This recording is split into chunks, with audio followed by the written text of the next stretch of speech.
Welcome back, guys. Just sort of a bit of context. I think I put out this video, might have been late 2019. It's a crazy thing, but I had less than 100 subs at the time when I put that video up. And it was a little mini portrait piece I did about this rapper, Ben Hunter. You know, it didn't get that many views, so I was kind of disheartened. And I thought to myself, you know what? There's a lot of time and effort put into it. I'm not going to do another one of them for a very long time.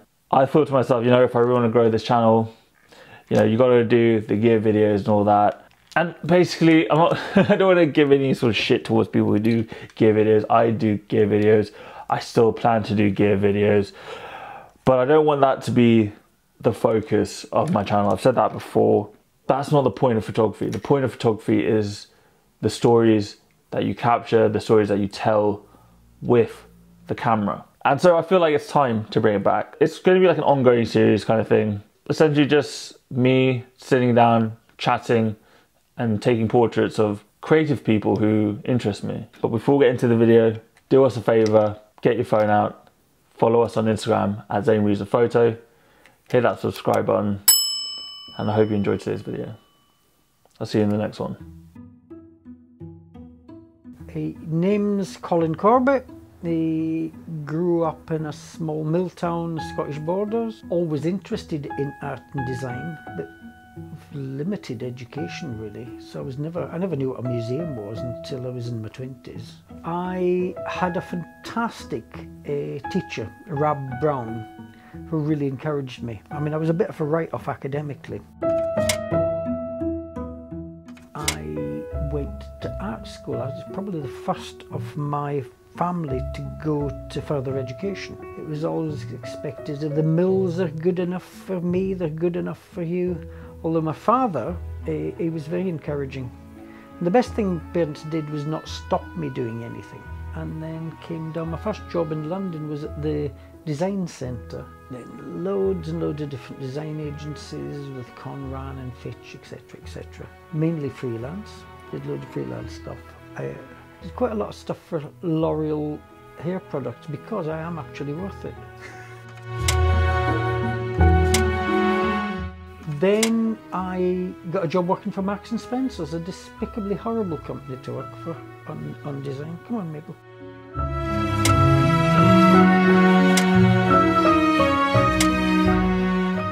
Then for 7 years I worked at the Victoria and Albert Museum as a designer doing the posters, leaflets, exhibition graphics, etc. And I loved it. But things then changed and then I took a job in the States to work for a private college in Savannah, Georgia. Not a huge success. I got very ill, nearly snuffed it, came back, got better, and as I got better, my partner, who is 20 years older than me, he got ill. He'd had a stroke and developed dementia. Be careful what you wish for. When I was told I had a short term to go, I was worried, well, who's going to look after Ron in his old age? But I did, and I did that very well, so I can at least be proud of that. Ron had been a photographer in the 60s. He trained under one of the biggest 50s photographers called John French, and that's John French who won his models there. And there was a gang of them. John French had a series of apprentices. There was an exhibition at the Victoria and Albert Museum. There was a big photo as he went in, and it was all the John French's prodigies, and it was called French Polish, and that's a smaller picture there. The only one left alive is David Bailey, which is that one. That was my partner Ron. That was John French. I'd have to look up the names of the other, but they were all the biggies from the 60s. And this photograph here is Ron's 21st birthday portrait by David Bailey. Check out Ronald Falloon, the man that shot the 60s. It was a full-time job being a carer. I mean, I lost loads of friends. I couldn't go out very often because he couldn't leave Ron on his own. In fact, the bathroom door doesn't have a door on it. I had to take it off because with dementia, you forget, and he got locked in a few times. So I wasn't going out or doing anything. So when I first moved in with Ron, yes, the 70s, there wasn't the vast quality and quantity of colours that you got now. but he'd always wanted an Edwardian bathroom, so I made him an Edwardian bathroom. The sanitary towel dispenser, and there's a mechanism inside that goes clank, clank, clank, and I got stopped by the police. I says, and what's that? So I says, oh, it's a tampon dispenser that I found in a skip. He says, okay, bye. One night a week for a while, my mate Alan, he'd sit with Ron, and I went and studied, they don't call it dressmaking, garment making. And I took to it like a duck to water. So, hello the bad mash. The bad mash is called the bad mash because it means naughty in Hindi, and she is naughty. She's a naughty cat. I do my sewing in here because I make shirts and dressing gowns and curtains and things. A recent find in a skip is this leather dummy, and she's gorgeous. I didn't see that before. It was there. It was hiding under a load of crap. But I got it in Istanbul, and it's for a hernia. It was a little Jewish shop in Istanbul, and it's just an object of, I mean, it's fantastic. I mean, look at it. It's got all these funny clippy things, and there's a, presume your willy comes there, and you can adjust it wherever your hernia is. And I mean, it's brilliant. I'd make endless curtains, dressing gowns, cushion covers, God knows what. So that was my creative output after the design. This is my lovely lockdown kitchen. It was literally demolished about 2 weeks before lockdown, and the bastard builder buggered off to Bulgaria with a third of my money, so I was left without a kitchen for 4 months.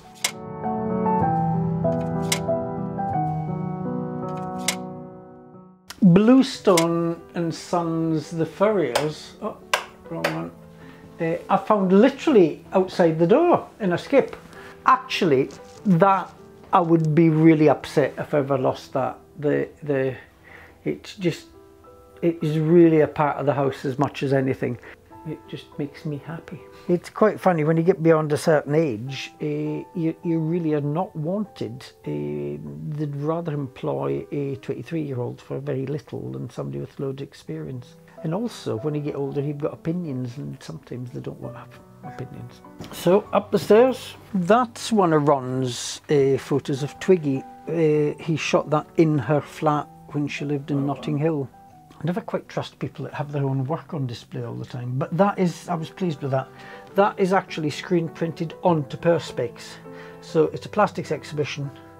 It's also a plastics poster. I mean, the poster itself is plastic. And here, behind the 50s metal brass stand, that photo there is Jean Shrimpton. She's photographed in one of Ron's shirts. I do care passionately about it, but my days of getting really enthusiastic about the spacing between an O and an E have long gone. Since computer graphics came along, everybody's a designer.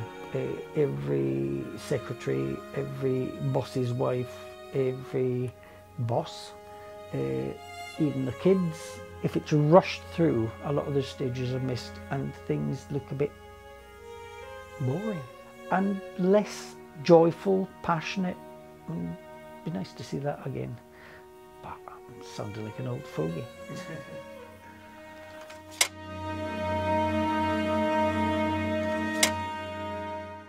You know, a beige wall and a brown leather sofa doesn't do it for me, as you perhaps can see. Japanese Zain thing, it's absolutely beautiful, but I'd get drunk and find something in a skip and bring it back and just ruin everything. That whole thing, if it doesn't spark joy, get rid of it.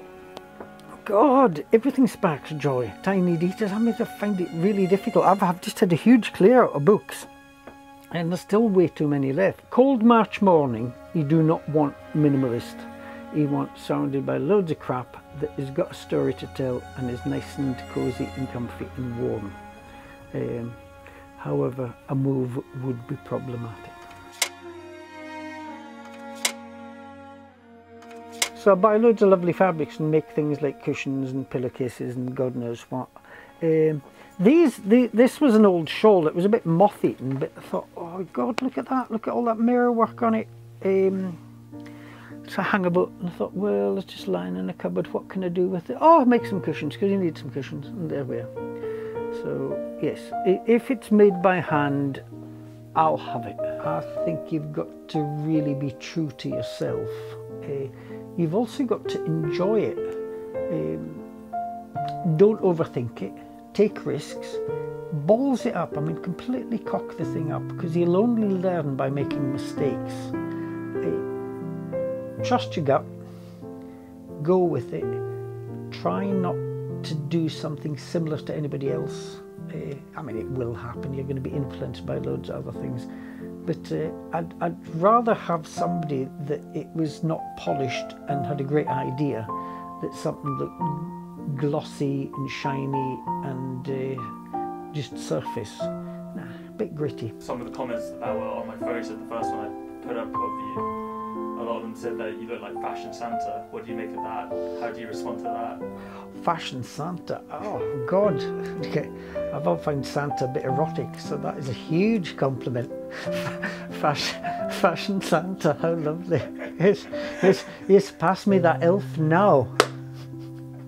Okay, that's all right. Yeah. Is that okay? Yeah, that's brilliant.